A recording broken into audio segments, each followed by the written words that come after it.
Hey, what's up? My name is Ulysses Osuna, and I'm the founder and CEO of Influencer Press. Now, at Influencer Press, we manage publicity for influencers and for a few clients worth over $100 million. Now, we've done work with people like Ed Mylett, we've got him on Inc., on Influensive, on Forbes, we've done work for Ben Lee, who's the genius behind the Tony Robbins and the Snoop Dogg app, and we've even helped people like Gerard Adams get on Power Players with Grant Cardone, right? But when I first started out, life wasn't always like that.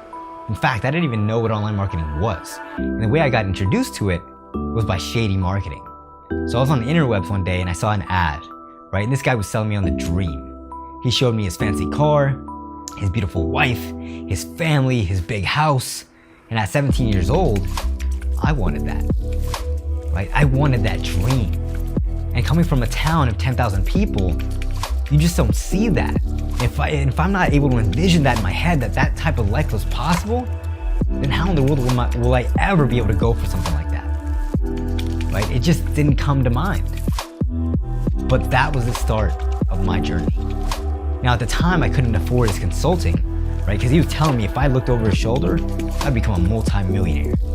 At the time, at 17 years old, all I had was like a couple of bucks, right? But what that did is that introduced me to the world of online marketing. And I made a decision that day that I was gonna go all in and I was gonna help my family, I was gonna help myself, I was gonna create a legacy. So I did. I studied my ass off in online marketing.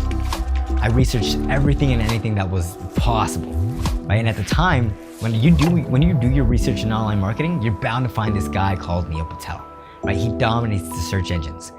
And Neil Patel was my first introduction into online marketing, like real online marketing. Right? And after doing months of research, I also made a decision. I was like, you know what? This dude provides me so much value. I am going to become the Neil Patel of my industry. Right? So that's what happened. Like I started doing work in online marketing. I was working for these big guys for like Jack Vale, who has a YouTube subscriber base of over 1 million. And he's been on Fox and Friends and like TV shows and all that type of stuff. That was my first big in. And I was doing website design for him. I created the official website for ForrestGump.com, which is an award-winning film. And after that, I started writing on these big publications. I got invited to write at Entrepreneur Magazine. I wrote at the Huffington Post, at Success.com. And I was a writer for all these big publications because I was doing general online marketing type stuff, right? Because I wanted to become the Neil Patel.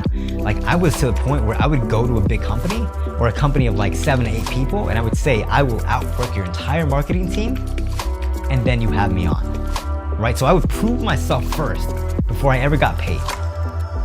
And that was the start of it. And then somebody told me that I should start a PR business because I'm already in that space. And at first I told them, I was like, you don't know what you're talking about, dude. I want to be online marketing, like everything. I want to do conversions, website design, all that type of stuff. So I tried it out. The next day, I made $2,000 doing PR. And right away, I knew this was my calling. And the reason for that is because I was doing online marketing, I was doing amazing stuff that I thought was great, but yet nobody cared. Nobody cared until I started getting onto these big publications. Then I had a name, right? Then people cared about me.